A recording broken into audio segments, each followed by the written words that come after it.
코로나가 사흘 연속 최다 기록을 경신했습니다. 수도권 확진자는 처음으로 1,000명을 넘었습니다. 거리두기 4단계 시행을 앞둔 주말 표정 현장 연결합니다. 최근 20일 동안 백신 접종률이 1%포인트 늘어나는 데 그쳤습니다.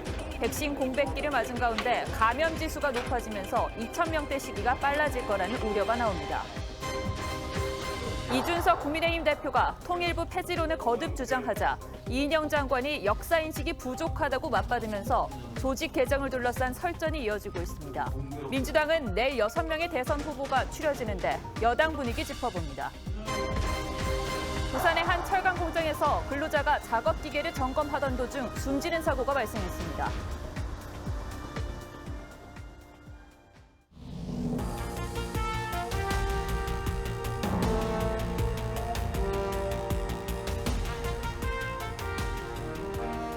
시청자 여러분 안녕하십니까? 뉴스7의 김명우입니다. 1,378명. 코로나 하루 신규 확진자가 다시 최고치를 기록했습니다. 사흘 연속입니다. 모레부터 4단계에 들어가는 수도권에서만 처음으로 1,000명대 환자가 쏟아졌고 다른 지역으로도 확산되고 있는 양상입니다. 한동안 활발했던 백신 접종도 주춤한 상황에서 4차 대유행의 파고가 거세지고 있습니다. 첫 소식 윤서아 기자가 보도합니다. 서울 강남구의 한 백화점입니다. 지난 4일 직원 2명이 첫 확진된 뒤 직원과 손님, 가족과 지인으로 N차 감염이 퍼지면서 확진자는 어제 하루에만 13명, 누적 104명으로 늘었습니다. 검사 대상자 1,518명 가운데 1,500여 명은 아직 결과가 나오지 않아 더 늘어날 수도 있습니다. 오늘 검사 결과를 보고 폐쇄 여부를 더 연장할지 결정할 계획입니다. 수도권에선 백화점 외에도 음식점과 초등학교 등 기존 집단 감염은 물론 주점과 병원, 카페와 노래방, 건설 현장 등에서 새 집단 감염이 속출하면서 처음으로 하루 확진자가 1,000명을 넘어섰습니다. 이 같은 확산세는 수도권 밖으로도 이어지고 있습니다. 울산 동구의 한 어린이집에선 원생과 교사 가족 등 27명이 집단 감염됐고 부산의 노래방과 충남 예산 제조업장 등 대부분의 지역에서 두 자릿수 확진자가 나왔습니다. 감염 경로를 모르는 환자 비율도 30.3%로 최고치를 기록했습니다. 최근 확산 조짐을 보이는 수도권 이외의 지자체에서도 거리두기 단계 조정 등 선제적인 방역 강화 조치를 스포츠계에서도 확진자가 늘고 있습니다. 두산 베어스 구단에선 2명, NC 다이노스 구단에선 총 3명이 확진돼 오늘 예정이던 두 구단의 경기가 취소됐습니다. TV조선 윤서아입니다. 신규 확진자는 일주일 만에 2배로 더블링 현상을 보이고 있습니다. 특히 수도권 확산이 빠른 건 델타 변이의 영향이라는 게 대체적인 분석입니다. 전파력을 보여주는 감염 재생산 지수 역시 하루가 다르게 늘고 있습니다. 하루 확진자가 2,000명이 넘는 시기가 더 빨라질 수 있다는 지적까지 나오고 있습니다. 김우원 기자가 전해드리겠습니다. 집단 감염이 일어난 서울 마포구 주점. 지난달 24일 이 주점을 다녀간 원어민 강사들에서 델타 변이 감염이 확인된 후 이들이 근무하는 영어 학원 등을 포함해 하루 새 27명이 더 늘어 누적 감염자는 355명까지 불었습니다. 우리나라도 조만간 델타 변이가 전체 유행을 주도를 하게 될 테니까 속도가 더 빨라질 가능성도 있습니다. 최근 일주일 동안 수도권의 델타 변이 검출률은 12.7%로 한 주 전보다 약 3배 늘었습니다. 이 기간 신규 확진자도 일주일 새 2배 가까이 늘어난 더블링 현상을 보이고 있습니다. 확진자의 감염력을 나타내는 감염 재생산 지수 역시 하루 만에 1.34로 올랐고 휴가철을 맞아 관광객이 모이는 제주는 2.41까지 올랐습니다. 방역당국은 이번 달 말쯤 하루 환자 2,000여 명을 예상했지만 시기가 더 빨라질 우려도 나옵니다. 델타 변이의 전파력을 생각하면 이번 달 말보다 더 빠른 시기에 아마 2,000명 정도의 확산세도 나올 수 있을 것 같습니다. 감염력이 2.5배 높은 델타 변이를 막을 백신 없이 방역에 기댈 수밖에 없는 상황. 수도권에서 거리두기 4단계가 적용되는 2주간의 성패가 달렸습니다. TV조선 김우원입니다. 거리두기 4단계 격상을 앞둔 마지막 주말입니다. 한산한 도심 명소와 북적이는 선별 진료소가 극명하게 대조를 이뤘습니다. 현장에 나가 있는 취재기자 연결해 보겠습니다. 윤재민 기자. 네, 서울 강남역입니다. 자, 평소 주말과는 확실히 분위기가 다를 것 같습니다. 어떻습니까? 네, 이곳 서울 강남역도 낮엔 평소 주말과 달리 한산했습니다. 하지만 밤이 되며 마지막 주말을 보내려는 젊은이들이 하나둘 모여들고 있는 분위기입니다. 제가 조금 일찍 도착해 식당과 술집이 밀집한 이곳 강남 상권 자영업자들을 만나봤습니다. 대부분 이틀 뒤부터 시행되는 사회적 거리두기 4단계 적용에 벌써부터 매출 하락을 걱정하고 있었습니다. 네, 이 초유의 4단계를 앞둔 마지막 주말이라서 긴장감도 커지고 있는 그런 분위기인데 오늘 수도권 분위기는 어땠습니까? 네, 사실상 수도권 봉쇄 전 마지막 주말인 오늘 서울을 비롯한 수도권은 대부분 한산했습니다. 비교적 화창한 날씨였지만 주요 명소마다 나들이객 모습도 찾기 어려웠습니다. 서울대공원은 주차장부터 텅 빈 모습이었고 백화점과 대형 쇼핑센터에도 방문객의 발길이 끊겼습니다. 다만 일부 선별검사소엔 사람이 몰리며 검사 대기줄이 늘어서기도 했습니다. 서울과 수도권은 대부분 한산한 모습이었지만 이른 휴가철이 시작되며 제주도 등지엔 관광객이 몰리기도 했습니다. TV조선 윤재민입니다. 공교롭게도 이번 4차 대유행이 백신 공백기에 확산되고 있다는 점은 더욱 걱정입니다. 3분기 공급 예정인 백신 8천만 회분 가운데 이달 말이 돼서야 1,000만 회분이 들어옵니다. 결국 거리두기 4단계 기간은 백신 없이 버텨야 한다는 얘기입니다. 정은혜 기자가 보도합니다. 서울의 한 접종센터. 고령층 예약자들이 대기 없이 순서를 기다리다 백신을 맞습니다. 매일매일 엄청나게 불어나니까 아마 불안들 하는 상황에서 아마 1차 접종만 하루 85만 명씩 맞았던 한 달여 전과 대비됩니다. 백신 공백기를 맞아 어제 하루 1차 접종자는 5만 7천여 명에 그쳤습니다. 접종률도 20일 동안 제자리 걸음입니다. 지난달 중순 얀센 백신 100만 회분이 들어온 이후 현재는 매주 화이자 백신이 순차 공급되는 것 외에는 사실상 백신 수급이 끊긴 상태. 이달 말 1,000만 회분을 시작으로 3분기 8천만 회분이 도입되면 숨통이 트일 전망이지만 세계적으로 델타 변이 확산으로 백신 수요가 급증해 도입 일정은 아직 불투명합니다. 앞서 정부는 문재인 대통령이 CEO와 직접 통화해 4천만 회분을 2분기에 공급받겠다고 밝혔지만 46만 5천 회분만 도착한 상태입니다. 2차까지 완료를 시키면 그래도 델타를 막을 수 있으니 어떡하나 어디 가서 백신 구워 와야죠. 아스트라제네카 백신 접종을 거부한 고령층에 우선 접종이 검토되고 있다는 일부 주장에 대해 정부는 1차 접종 기회가 전 국민에 다 돌아간 후 검토할 예정이라고 밝혔습니다. TV조선 정은혜입니다. 코로나 상황이 심각한 건 우리나라만이 아닙니다. 속속 봉쇄를 선택하는 나라들이 늘고 유명 관광지들이 먼저 나서서 통행 금지를 요청하고 있습니다. 호주는 생필품을 살 때도 외출을 제한했습니다. 이유진 기자입니다. 가게들은 문을 닫았고 경찰은 행인들을 검문합니다. 호주 뉴사우스웨일스주가 봉쇄를 강화했습니다. 실내에서도 2명만 모일 수 있고 생필품도 가족 중 1명이 하루에 한 번만 살 수 있습니다. 올 들어 확진자 0명 혹은 한 자릿수였지만 지난달 16일 델타 변이 감염자가 나온 뒤 걷잡을 수 없습니다. If we chose to live with this, while the rates of vaccination is at 9%, we will see thousands and thousands of hospitalizations and death. 하루 확진이 3천 명 선이던 스페인은 한 달 만에 3만 명이 됐습니다. 다시 야간 통금을 하기로 했습니다.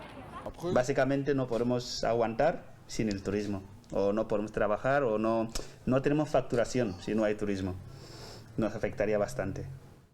영국은 신규 확진자가 3만 명을 넘겼습니다. 미국에서 인구가 가장 많은 LA 카운티도 일주일 사이 2배나 늘었습니다. Last week, I've seen a significant rise. 100% every patient that I've had to hospitalize due to COVID-19 has been unvaccinated. 하루 1,600명대로 최다 확진을 기록한 베트남은 최대 도시 호치민을 봉쇄했습니다. 태국에선 방콕 등 고위험 지역 10곳에 밤 9시 이후 통행을 금지했습니다. TV조선 이유진입니다. 회복 조짐을 보이던 내수경제에 코로나 4차 대유행이 찬물을 끼얹고 있습니다. 경기 회복이 더뎌질 것으로 예상되면서 정부의 4%대 경제 성장률 달성은 물론이고 기준금리 인상도 미뤄질 것이란 전망이 나옵니다. 이 코로나가 경제에 미치는 여파는 김지아 기자가 전해드리겠습니다. 지난달 연거푸 연내 금리 인상 신호를 던진 이주열 한국은행 총재. 휴복세에 맞춰서 정상화시키는 것은 그건 당연한 과정이다. 또 이런 설명도 제가 드린 바가 있습니다. 당초 시장에서는 오는 15일 열리는 금융통화위원회에서 2명 이상이 금리 인상 의견을 내면 당장 다음 달에 금리를 올릴 것으로 전망했습니다. 하지만 코로나 4차 대유행이 돌발 변수로 떠올랐습니다. 사회적 거리두기 4단계 격상으로 자영업자가 타격을 받고 민간 소비가 위축돼 경기 회복에 차질을 빚게 됐습니다. 따라서 금리 인상 시점이 다소 늦춰질 수 있다는 분석이 나옵니다. 통화당국이 일방적으로 금리 인상을 하기엔 좀 부담이 클 것 같아요. 시기가 언제가 되느냐를 예측하기가 상당히 어려운 것이 이 4차 유행에 대한 통제가 언제 가능해질지 모르기 때문에 소비 쿠폰 등 정부가 준비 중인 하반기 소비 진작책에도 불구하고 내수가 살아나지 못할 경우 올해 경제 성장률 4.2% 달성도 녹록지 않을 것으로 예상됩니다. 주요 선진국에 비해 백신 접종률이 떨어지는 상황에서 방역 실패로 경제 회복마저 뒤처지는 게 아니냐는 우려가 커지고 있습니다. TV조선 김자입니다. 국내에 코로나19가 처음 발생한 지난해 초 이후 두 번째 여름이 찾아왔습니다. 이맘때가 되면 휴가를 즐기는 일상을 되찾겠거니 기대를 했습니다만 우리의 일상은 전에 없던 강력한 방역 조치로 묶였습니다. 코로나 시대에 빼앗긴 두 번째 여름에 오늘의 포커스를 맞췄습니다. 지난 2월 말 국내에서 코로나 백신 접종이 시작된 후 접종이 한창 속도가 붙던 5월 말 청장년층을 중심으로 잔여 백신 열풍이 불었습니다. 일상 회복에 대한 기대감 때문이었습니다. 아무래도 이것 때문에 못 가니까 만약에 그런 자가격리 같은 게 없다면 다녀오고 싶죠. 정부는 격리 면제 등 접종 인센티브와 해외 단체 여행 등을 발표하며 분위기를 띄웠습니다. 특정 국가와의 입국 금지와 격리 조치를 완화하여 보다 자유롭게 여행, 교류 등을 할 수 있게 하는 점. 2차 대유행으로 일상이 멈춰섰던 지난해 여름과 달리 올여름엔 일상이 회복될 것이란 기대감이 더욱 커졌죠. 해외여행은 많은 국민들께서 기대하시는 일상 회복의 신호탄이 될 것입니다. 하지만 현실은 녹록지 않습니다. 연일 최다를 경신하는 4차 유행의 한가운데서 여행은커녕 한 번도 가보지 않은 방역의 길로 들어섰습니다. 4단계는 대유행에 대응하기 위한 가장 강력한 단계입니다. 이는 각종 모임 등 사람들 간의 접촉을 줄이고 공교롭게도 정부의 K-방역 자화자찬이 쏟아질 때마다 새로운 유행이 닥쳐왔습니다. 세계적인 방역 모범 국가로서 K-방역은 국제적 표준이 되었고 다시 찾아온 4차 유행도 자영업부터 학부모까지 대다수 국민들이 백신 없이 고스란히 고난을 감내해야 하는 상황. 저희같이 맞벌이 같은 경우에는 아이가 학원 가기 전에는 뭐 데리고 출근을 했다가 학원으로 다시 픽업을 해야 되고 일상과 방역의 균형점을 찾겠다던 정부. 확산세 차단과 백신 공급으로 국민들의 고통을 줄이는 게 먼저가 아닐지. 뉴스7 포커스였습니다. 네, 정치권 뉴스입니다. 여성가족부에 이어 통일부 무용론을 주장한 국민의힘 이준석 대표가 이번에는 혈세 낭비라며 장관 교체까지 주장했습니다. 이인영 장관 역시 역사의식이 부족하다고 맞받았는데 정부 조직 개정을 두고 확전되는 양상입니다. 이채린 기자입니다. 이준석 대표는 통일부는 업무 분장이 불확실한 부처이고 대만과 북한에도 통일 담당 부는 없다며 폐지론을 이어갔습니다. 지난해 폭파된 남북 연락사무소를 거론하며 통일부가 필요한 부처가 맞다면 제대로 일을 안 하는 이인영 장관을 바꿔야 한다고 주장했습니다. 통일부 장관은 항상 좀 저희가 기억에 안 남는 그런 어떤 행보들을 했던 거거든요.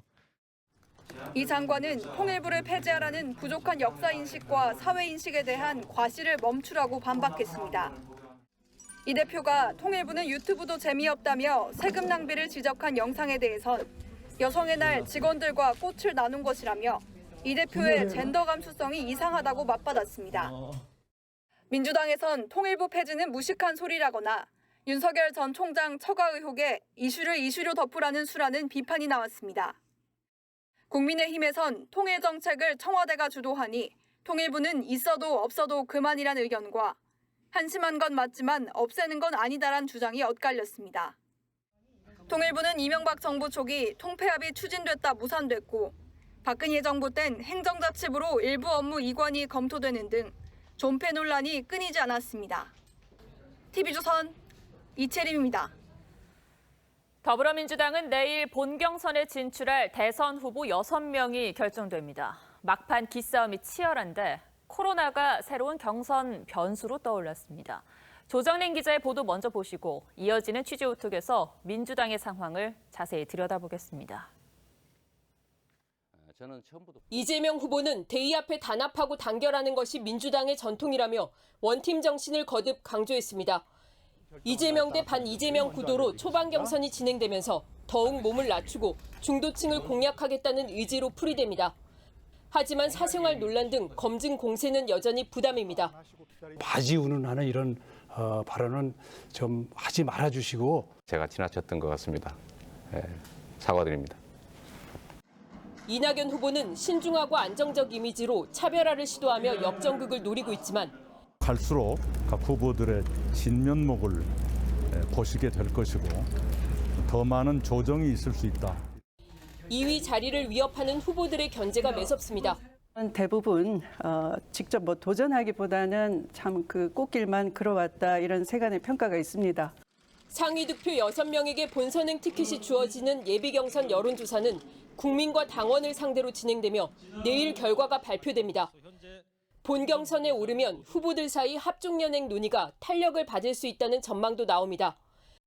정책을 연대한다든지 또 어떤 그 정책적인 공조 이런 것은 열린 마음으로 하자. 코로나19 확산세에 경선 연기론이 또다시 제기되면서 후보들 사이 갈등이 재현될 가능성도 있습니다. TV조선 조정윤입니다.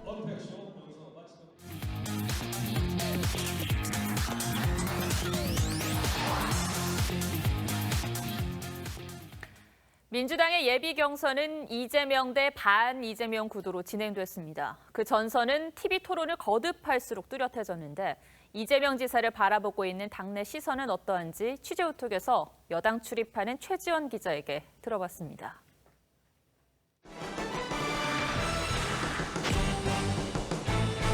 자, 8분 모두 앞에 정면 카메라를 보시고. 자, 최 기자, 4번의 TV토론이 끝났습니다. 사실상 7대1의 이재명 청문회 같은 그런 분위기였는데 공격이 집중된 이재명 지사가 사실 바지 발언 등으로 태도 논란이 불거졌어요. 이 지사를 보필하는 참모그룹에서는 뜨악했다 이런 반응도 나오기는 했습니다. 다소 감정적으로 대응한 부분에 대해서는 좀 아쉬웠다 이런 얘기들이 나왔습니다. 사실 지방선거에서 한 차례 논란이 됐던 사안들이잖아요. 그런 공격을 받을 것이라고 예상을 했을 텐데 지금 이 여배우 스캔들 문제도 있지만 형수 욕설 문제도 있잖아요. 그 부분 같은 경우에는 본인이 먼저 1번으로 해명을 했어요. 그런데 이 여배우 스캔들 문제 같은 경우에는 그런 건 이제 그만 얘기하시죠. 이쯤이면 됐다 이런 얘기를 하면서 구체적으로 언급을 안 한 부분이 있어요. 그러면 김 빠진 사이다는 전략적인 건가요? 아마 전략일 것 같습니다. 이 윤 전 총장이 한창 이제 엑스파일로 얘기가 막 불거졌을 때 제가 이 사람 직접 통화할 일이 있었는데 물어봤었어요. 윤 전 총장 이 엑스파일 봤냐? 아주 시원하게 나 그거 봤다. 이준석 대표가 한 얘기랑 똑같은 얘기를 하더라고요. 윤 전 총장을 저격하는 것은 결국에는 나한테 부메랑으로 돌아올 것이기 때문에 윤 전 총장을 때리지 않음으로써 본인의 이런 문제도 피해가려는 전략적으로 소극적으로 대처해서 여야 할 것 없이 다 덮고 가자 이런 취지가 아니었을까 싶어요. 이쯤 하면 됐다라는 의미가 양쪽에 다 적용되는 그런 분위기네요. 본선 이후 상황도 고려한 그런 예비 경선에서의 전략이 아닐까. 사실 그동안 당내 지지층이 좀 약했던 이재명 지사인데 최근의 조사에서 민주당 지지층으로부터 50.3% 압도적인 1위를 차지를 했어요. 심지어 제가 듣기로는 노무현 재단 사람들까지도 이낙연이나 정세균이 아닌 이재명 지사를 지지하고 있다, 이런 얘기를 제가 들었거든요. 그 계기는 뭐예요? 정권을 재창출할 수 있는 사람에게 힘을 몰아줘야 한다, 이런 분위기가 많고요. 그리고 또 이재명 지사 같은 경우에 이제는 당에서 비주류가 아닙니다. 아, 그래요? 네. 제가 최근에 개파 분석을 한번 해봤더니 못해도 60명.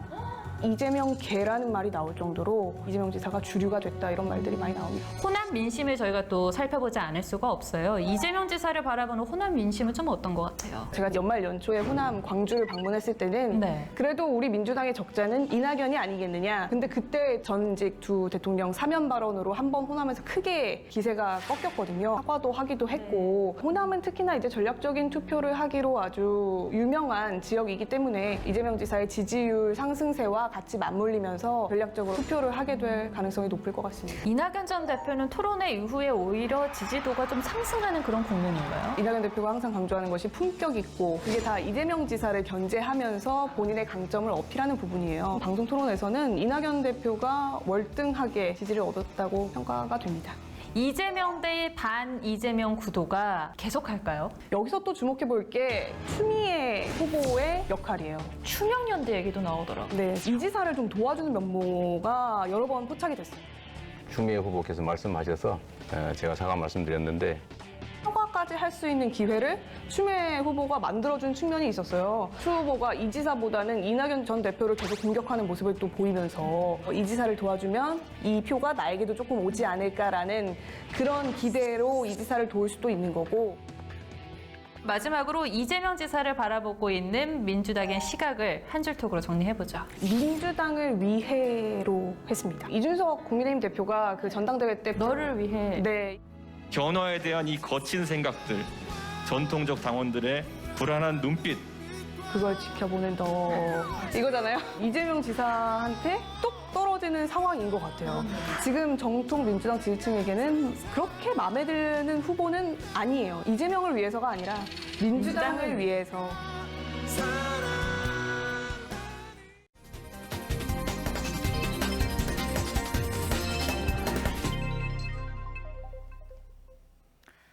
신한울 1호기가 완공 15개월 만에 운영을 시작할 수 있게 됐습니다. 조건부로 허가받았습니다. 하지만 운영이 미뤄지면서 하루 11억 원의 추가 비용이 투입돼 탈원전 정책으로 국민 혈세가 낭비된다는 지적이 나옵니다. 보도에 박상현 기자입니다. 지난해 4월 완공된 한국형 원전인 신한울 1호기. 12번의 보고에도 허가가 미뤄지면서 정부의 탈원전 기조 때문 아니냐는 의문이 제기됐습니다. 지적이 끊이지 않자 총리가 나서 가동 허가를 언급했고 이미 거의 완성 단계에 있는 이 원전을 아무 일도 안 하고 그냥 묵히는 그런 원자력 안전위원장님한테는 요청하겠습니다. 결국 어제 저녁 원자력 안전위원회가 신한울 1호기의 운영을 조건부로 허가했습니다. 원전 부품의 안전성을 높이고 비행기 충돌 위험을 낮추는 방안 등을 마련해야 한다는 겁니다. 그러나 전문가들은 항공기가 신한울 1호기에 충돌할 확률은 1000만 년에 한 번 정도라고 합니다. 그동안 허가를 미뤄서 입은 경제적 손실도 도마 위에 올랐습니다. 실제 신한울 1호기의 가동이 늦춰지면서 하루 11억 원의 추가 비용이 발생해 최소 5,400억 원의 사업비가 추가 투입될 것으로 나타났습니다. 앞으로 신한울 3, 4호기도 공사를 재개해야 한다는 의견도 나옵니다.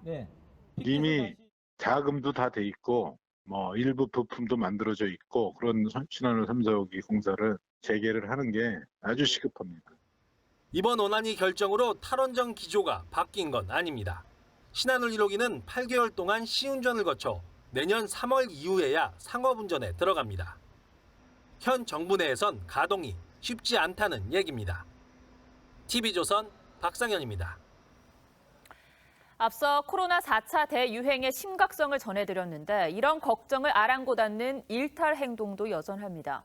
백화점발 집단 감염으로 선별 진료소마다 코로나 검사 대란이 벌어졌던 날, 심야 술판을 벌인 무허가 유흥업소 직원과 손님 50여 명이 무더기로 적발됐습니다. 김태훈 기자입니다. 백화점발 집단 감염에 선별진료소마다 밤 9시까지 코로나 검사 대기 행렬이 이어졌던 어제. 자정을 앞두고 서울 역삼동 불 꺼진 유흥업소에 여성들이 드나든다는 112 신고가 접수됐습니다. 소방관을 대동한 경찰이 문을 뜯고 들어서자 방마다 술판이 한창입니다. 경찰 조사 결과 방역수칙 위반으로 문을 닫은 음식점을 빌려 불법 영업에 나선 무허가 유흥주점이었습니다. 손님과 직원 대부분 마스크도 쓰지 않았습니다.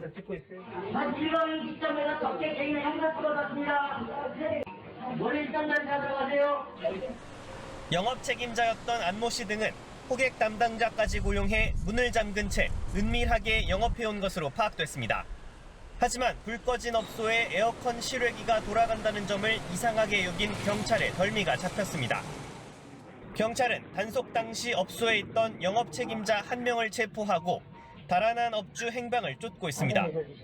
경찰은 적발된 업소 종업원과 손님 등 50명에 대해 강남구청에 과태료 처분을 의뢰했습니다. TV조선 김태훈입니다.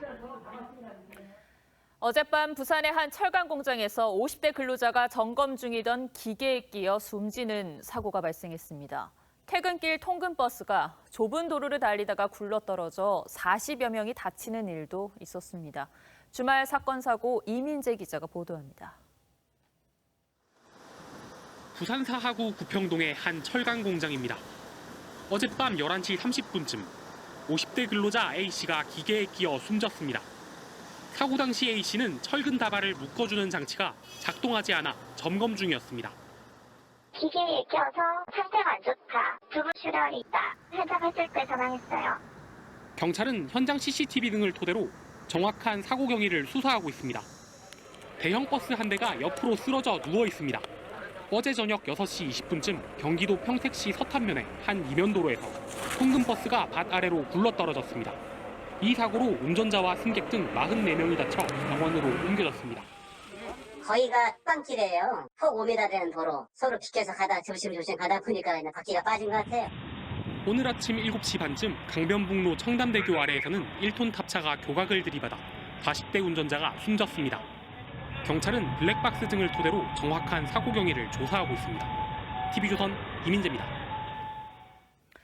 태어난 지 20개월 된 여자아이가 아이스박스 안에서 숨진 채 발견되는 전하고 싶지 않은 일이 또 일어났습니다.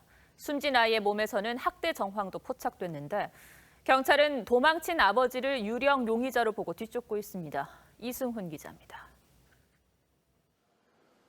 가정집 현관문에 폴리스 라인이 쳐졌습니다. 어제 새벽 5시쯤 생후 20개월 된 여아가 아이스박스 안에서 숨진 채 발견됐습니다. 발견된 시신에서는 학대의 흔적도 확인됐습니다. 경찰은 현장에서 숨진 여아의 어머니를 긴급 체포했습니다. 하지만 아버지는 경찰이 도착하기 전에 달아났습니다. 여자가 소리 지르냐고? 그렇게 소리 났어. 아이와 함께 살았던 부모는 모두 20대로 사실혼 관계였습니다. 경찰은 이 부부가 아이를 보여주지 않는다는 친척의 신고를 받고 현장에 출동했습니다. 경찰은 숨진 아이가 부모에게 학대를 당한 것으로 보고 있습니다. 또 아이가 숨지자 시신을 아이스박스에 넣어 방치한 것으로 추정됩니다. 부검결과 나와야 되고요. 학대 정황은 좀 있는데 구체적인 걸 말씀드리기가 좀 그렇습니다. 수사 중이라. 이들 부부에게는 숨진 여아 외에 다른 자녀는 없는 것으로 확인됐습니다. 경찰은 숨진 여아의 정확한 사인과 학대 여부를 가리기 위해 국과수에 부검을 의뢰했습니다. 또 달아난 아버지의 행방을 뒤쫓고 있습니다. TV조선 이승훈입니다. 전통시장에는 유명 맛집들이 많지만 주차가 어렵거나 배달이 안 되는 등 불편한 접근성이 문제점으로 지적돼 왔죠. 코로나 시대와 맞물려서 이 불편함에서 벗어나고 있습니다. 온라인 배달 업체들이 앞다퉈 전통시장 맛집들과 손을 잡고 있습니다. 류주연 기자입니다. 서울의 한 전통시장의 닭강정집입니다. 손님들이 몰리지 않는 오전이지만 음식을 준비하는 손길이 바쁩니다. 온라인을 하다 보니까 조금 더 많이 바빠졌어요. 재료 준비도 해야 되고 그러니까 미리미리 다 준비를 해놨으니까. 입소문을 탄 돈가스집도 줄 서는 족발 맛집도 온라인과 배달 주문이 현장 판매보다 많아졌습니다. 자주 오는 시장이고 예전에는 그런 거 없었는데 지금은 좀 편리하게 바뀐 것 같아서 자주 이용하고 있어요. 지난해 초 10곳에 지나지 않았던 동네 시장 장보기 서비스는 100개 넘게 늘었고 거래액은 1,500% 이상 증가했습니다. 온라인 플랫폼하고 전통시장하고 일종의 제휴, 업무 제휴나 마찬가지죠. 판로를 개척하고 그야말로 지금 좋은 윈윈 구조인 것 같아요. 이커머스와의 협업이 쇠락해가던 전통시장에 새로운 전성기를 불러오고 있습니다. TV조선 류지현입니다. 네, 미군 정찰기들이 한반도와 인근 해역에 사흘 연속 나타나며 집중적으로 정찰 활동을 펼치고 있습니다. 최근 북한은 군 서열 1, 2위가 모두 강등되는 군내 권력 구도의 변화가 있었습니다. 북한이 어떤 식으로든 도발을 감행할 수 있다고 보고 이를 대비하기 위한 정찰로 보입니다. 윤동빈 기자 리포트 보시고 뉴스야 이어가겠습니다. 미 해군의 신호수집 정찰기 EP-3E 에리스가 지난 8일 한반도 동쪽에서 서쪽으로 가로지르며 정찰 비행을 한 것으로 확인됐습니다. 스파이 정찰기라는 별명을 가진 에리스는 반경 300km 내 모든 지상 통신 신호를 감청할 수 있습니다. 작년 9월 해수부 공무원 피격 사건 때와 북한 수뇌부 유고 징후가 포착됐을 때 진위를 확인하기 위해 출격했던 핵심 전력입니다. 최근 북한은 군 서열 1, 2위인 리병철과 박정천을 해임 또는 강등시켰습니다. 국가와 인민의 안전에 커다란 위기를 조성하는 중대 사건을 발생시킨 데 대하여서 에리스 정찰기는 미사일 발사와 핵실험 때 나오는 전자 방사선 신호도 포착할 수 있어 북한 도발 감시도 가능합니다. 북한 군부 핵심 인물들의 서열이 뒤바뀌면서 성과 과시를 위해 여러 형태의 도발을 감행할 가능성이 매우 큰 상황입니다. 탄도 미사일 추적에 특화된 미 공군의 RC-135 코브라볼 정찰기도 지난 7일부터 사흘 연속 동해 원산과 심포 일대를 감시했습니다. 미군 정찰기가 호출 신호를 켠 채 위치를 노출하는 것, 도발 조짐을 보이는 북한에 대한 압박 목적이란 분석도 나옵니다. TV조선 윤동빈입니다.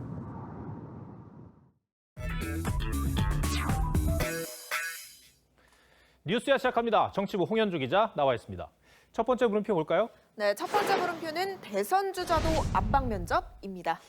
이 국민의힘 대변인단 선출 방식이 큰 흔행을 거뒀고 또 화제도 됐어요. 신임 대변인들이 이제 활동을 시작했습니까? 네, 어제 오전 김현주 부대변인이 첫 번째 논평을 냈고요. 다른 대변인들도 논평 인터뷰에 나선 모습입니다. 네, 이준석 대표가 이 방식을 대선 경선 주자에게도 적용할까 고민하고 있습니까? 네, 맞습니다. 이 대표 저희 취재진과 만나서요. 대선 후보 경선에 토론 배틀 방식 도입을 검토하고 있다고 말을 했습니다. 대선 경선 준비위원장인 서병수 의원도요. 오늘 통화에서 좋은 아이디어인 것 같다고 했는데요. 토론 배틀 방식이란 기존 당내 토론회에 팀 배틀, 압박 면접 등 새로운 요소가 추가되는 겁니다. 이렇게 되면 8월 말 시작되는 국민의힘 경선은 최대 4번까지 컷오프를 할 수 있게 됩니다. 네. 그런데 지금 국민의힘에서는 대표적으로 윤석열, 최재형, 안철수 같은 이제 외부 주자들과 함께 하기를 바라고 있잖아요. 그럼 이 외부 주자들의 생각도 좀 들어봐야 맞는 거 아닌가요? 어떻습니까? 네, 그렇죠. 그래서 국민의힘의 한 최고위원은 비공개 회의에서요. 경선 룰을 정할 때 외부 주자들의 동의를 얻어야 한다고 주장하기도 했습니다. 자칫 망신 주기가 될 수도 있다는 반대도 만만치가 않습니다. 특히 정치 신인인 윤석열 전 총장과 최재형 전 원장의 경우 어떤 정치적 언어 사용에 있어서 아직 익숙하지 않을 수밖에 없기 때문에 타격을 받을 수 있다는 겁니다. 그러니까 외부 주자들 입장에서 봤을 땐 국민의힘의 경선 룰이 어떻게 정해지냐를 보고 입당 여부를 결정할 수도 있겠어요. 네, 맞습니다. 그래서 입장을 좀 물어봤는데요. 윤 전 총장 측은 아직 입장을 밝히기는 이른 듯하다. 최 전 원장 측은 좀 준비를 해야 할 것이라고 이야기를 했습니다. 여기에 대선 경선 룰을 둘러싼 또 하나의 변수가 있는데 바로 역선택 방지 조항 포함 여부입니다. 네, 그러니까 여론조사 때 민주당 지지자들을 파악을 하고 그래서 이제 민주당 지지자들이 역선택을 하는 것을 막겠다는 그런 의미인 거죠. 네, 맞습니다. 예. 지난 당대표 선거 때는 경론 끝에 역선택 방지 문항을 추가했고요. 그 전에 서울시장 후보 경선에서는 추가하지 않았습니다. 한 가지 예를 살펴보면 이번 주 진행된 리얼미터 조사에서 민주당 지지층이 선호하는 야권 후보 1위가 홍준표 의원인 것으로 나타났습니다. 네. 그래서 의도적인 역선택 아니냐 해석이 나왔는데 홍 의원에 대한 민주당 지지층의 지지율은 17.2%, 국민의힘 지지층의 지지율 10%보다 더 높았습니다. 역선택 방지를 할지 말지도 중요 변수가 될 것 같네요. 첫 번째 물음표 정리해 주시죠. 예, 첫 번째 물음표 대선 주자도 압박 면접의 느낌표는 이준석도 평가 대상으로 하겠습니다. 네.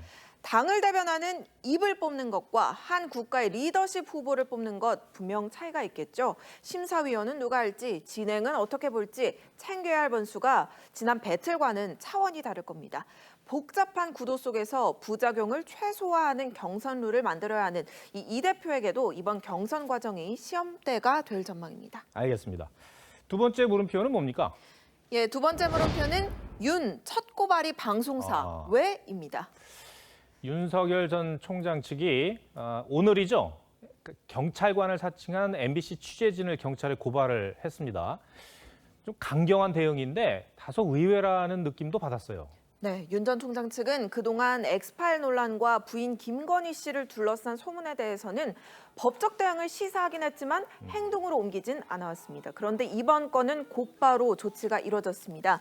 오늘 오전 서초경찰서에 MBC 취재진 2명 등을 강요죄와 공무원 자격 사칭죄로 형사고발했습니다. 기자가 경찰관을 사칭해 일반 시민을 속이고 겁주는 방법으로 불법 취재를 한 것이 확인됐다. 신속하고도 강도 높은 수사를 촉구한다. 이런 입장을 냈습니다. 개요를 다시 한번 짚어보면 그러니까 MBC 취재진이 윤석열 전 총장의 부인이죠. 김건희 씨 논문 문제를 취재하다가 벌어진 일이죠. 네, 그렇습니다. 네. MBC 취재진은 그제 부인 김건희 씨의 박사 논문을 지도했던 전모 교수가 살던 집에 찾아가 현 거주자에게 본인을 경찰이라고 소개한 뒤 전 교수가 이사간 집 주소를 알려달라고 말했습니다. 논란이 커지자 MBC는 어제 공식 사과했습니다. 통화하는 과정에서 자신을 경찰이라고 밝힌 것으로 확인됐습니다. 피해를 입은 승용차 주인과 시청자 여러분께 깊은 사과의 말씀을 드립니다. 그러니까 옛날 논문 지도 교수가 살던 집에 현재 거주하는 사람과 관련된 건데 예. 윤석열 전 총장 측이 이렇게 대응을 했다는 거죠. 이유를 물어봤습니까? 네, 일단 캠프 측은요. MBC의 사과가 불충분하다고 보고 있습니다. 예. 왜 사과의 대상이 승용차 주인 한 명뿐이냐는 겁니다. 캠프 관계자는 의혹 수준이 아니라 사실로 확인됐고 그 불법성이 드러난 만큼 고발을 미룰 이유가 없다고 봤다고 말했습니다. 고발 대상에는 취재진 2명뿐 아니라 성명불상의 취재 지시 또는 책임자를 포함했는데요. 이는 경찰이 조사를 통해 상부의 개입이 있었는지를 밝혀달라라는 취지라고 합니다. 현재 MBC 측은 정치적 의도나 배경은 없었다는 입장인 것으로 알려졌습니다. 네. 이번 고발에 대해서 법조계의 반응은 나옵니까? 네, 강요 미수 혐의만으로 구속됐던 채널A 이모 기자 사건과 비교되고 있습니다. 공무원 자격 사칭죄에 따르면 그 혐의가 인정되면 3년 이하 징역이나 700만 원 이하의 벌금에 처해지는데요. 지난 2002년 한 방송사 PD의 경우 검사를 사칭해 성남시장을 인터뷰한 혐의로 구속된 적도 있습니다. 네, 알겠습니다. 두 번째 물음표도 정리해 주시죠. 예, 두 번째 물음표 윤 첫 고발이 방송사 왜의 느낌표는 수세 윤석열 공세로 전환으로 하겠습니다. 네. 윤 전 총장은 어제 배우자의 논문 의혹에 대해 이재명, 정세균, 추미애 등 여당 대선 후보 본인의 논문 표절 의혹 입장부터 밝히라고 반격했습니다. 점점 더 거세지는 여권의 의혹 제기에 이제는 공격이 최선의 방어라고 판단한 듯합니다. 알겠습니다. 홍현주 기자 오늘 설명 잘 들었습니다.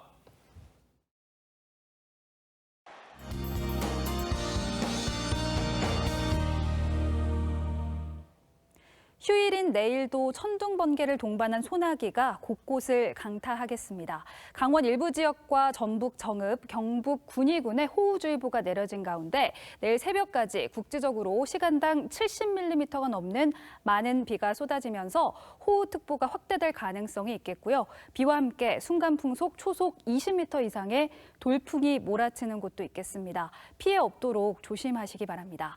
내일 아침부터 밤 사이에는 전국적으로 5에서 60mm의 소나기가 예상되고요. 천둥과 번개를 동반해서 요란하게 내리겠습니다. 제주는 장마 전선의 영향을 받으면서 최고 60mm의 비가 이어지겠습니다. 폭염의 기세가 점차 강해지고 있습니다. 전국 대부분 지역에 오늘 폭염특보가 내려졌는데요. 내일도 낮 기온이 30도를 웃돌겠고 습도도 높아 체감 온도는 더 높겠습니다. 밤 사이에는 열대야가 기승을 부리겠습니다. 기온 살펴보겠습니다. 내일 한낮 기온 서울이 29도, 강릉과 청주가 31도, 대구가 33도까지 오르겠습니다. 다음 주 월요일에도 낮 동안 내륙을 중심으로 소나기가 내리겠고요. 폭염이 이어지겠습니다. 날씨였습니다. 예방접종을 맞으면서 우리 사회 모두가 방역 긴장감이 저하되고 또한 변이 바이러스 급증이 방역당국은 4차 대유행의 원인을 우리 모두의 긴장감이 떨어진 데서 찾았습니다. 그러나 경각심의 끈을 풀기 시작한 건 정부였습니다. 7월부터 거리 두기를 완화하기로 하고 백신 접종자 야외 노마스크 등 인센티브 제도 시행했죠. 7월은 백신 보릿고개가 예정돼 있었고 더구나 해외에서는 델타 변이가 퍼지는데도 내린 결정들이었습니다. 당시 방역당국은 재확산 경고 목소리를 일축했습니다. 일상적 활동들이 가능한 상태에서 이완시키고 있기 때문에 방역적 긴장감이 한꺼번에 해지진 않을 거라는. 반복된 실책, 그 피해는 고스란히 국민 몫이 되고 있습니다. 시청해주셔서 고맙습니다.